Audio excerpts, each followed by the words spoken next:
To start with the next question of batch costing, question number 8 on page number 30th. When Bexel Laboratories undertakes to supply 1000 units of a component per month for the months of Jan, Feb and March 2003, every month a batch order is opened against which materials and labor costs are booked at actuals. Overheads are levied at the rate per labor hour. Means material and labor cost, we need to take the actual cost given, and for overheads we will be calculating the overhead absorption rate, and that is as per the rate per labor hour. The selling price of the contract is given to be 15 per unit. From the following data, present the profit per unit of each batch order. We are having the 3-month data. Using that, we need to tell that for 3 different months what will be the profits and overall position of the order for 3000 units, because our company is undertaking to supply 1000 units per month. The data is given and the other details are also given. Let's start with the question. In this question, we need to make 2 statements. One statement showing the cost and profit for each batch, and the second one will be showing the overall position of the order for 3000 units.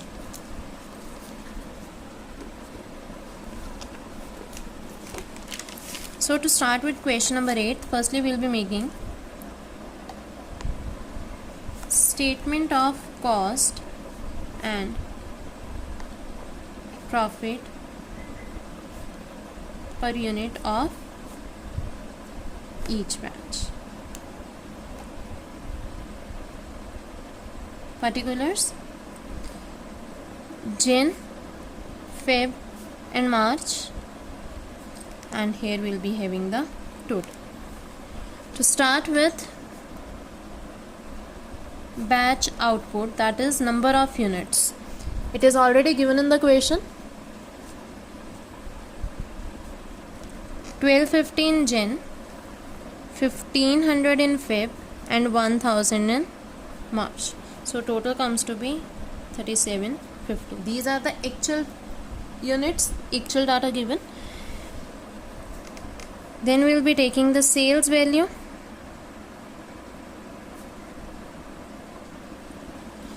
The selling price is 15 per unit. So multiplying 15 with the units, we'll get the selling price, sales value at 15 per unit. So 1250 multiplied by 15,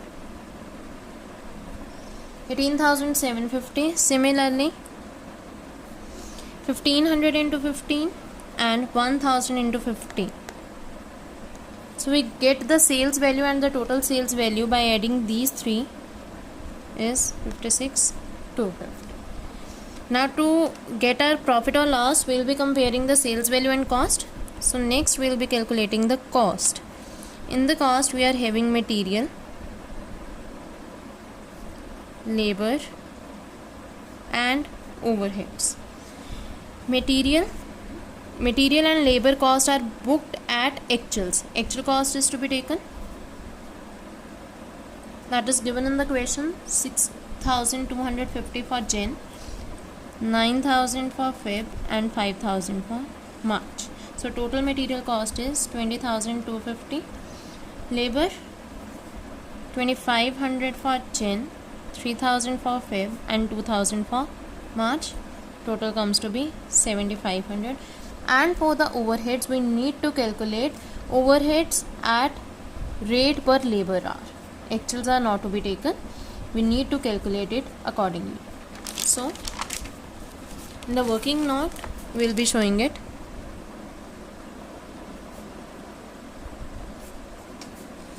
Overheads are levied at a rate per labor hour. Firstly, we will be calculating the labor hours, then overheads per labor hour.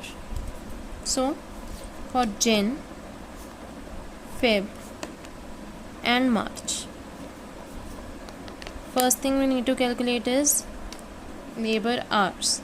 We are having the labor cost and labor rate per hour is given. So dividing the labor cost by per hour rate will get the total labor hours. So in Jan it will be 2500 divided by 2, which comes to be 1250 hours. Similarly for Feb, 3000 divided by 2, 1500, and 2000 divided by 2, it comes to be 1000.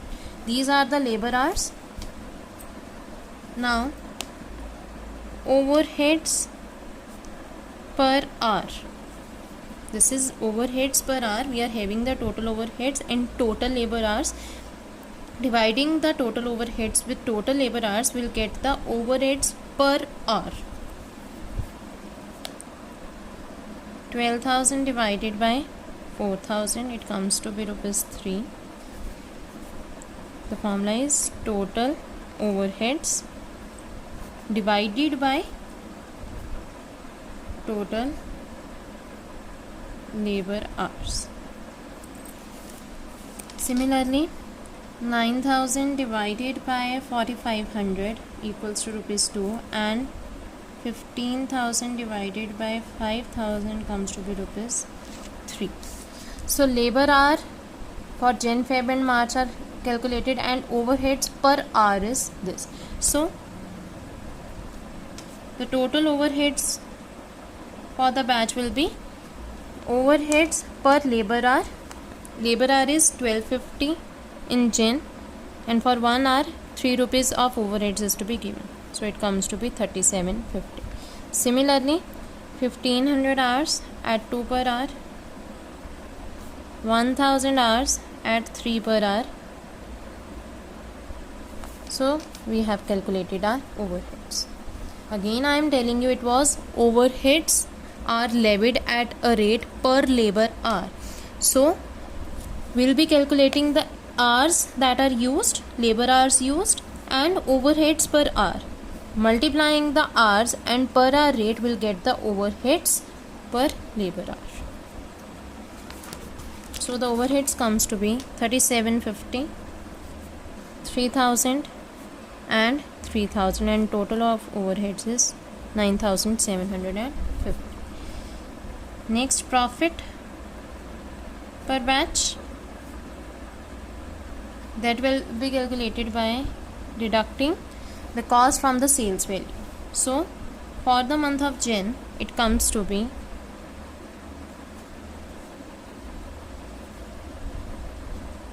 Feb and March.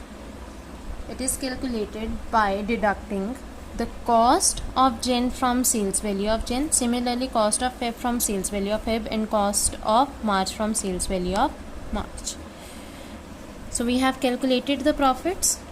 The total profits comes to be 18,750. We have calculated profit per batch. Now cost and profit per unit.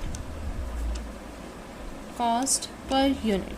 We are having the number of units and total cost per batch. Total cost is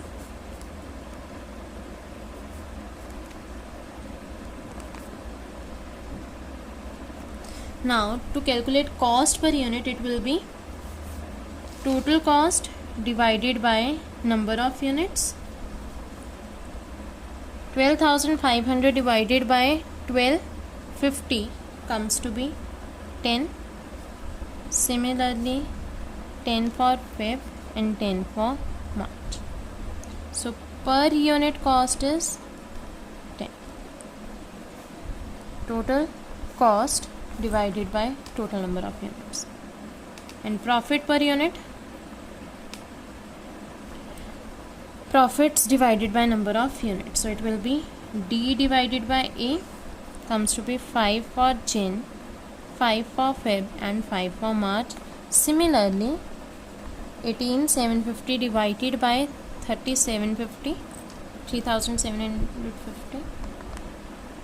So we have calculated the cost per unit and profits per unit.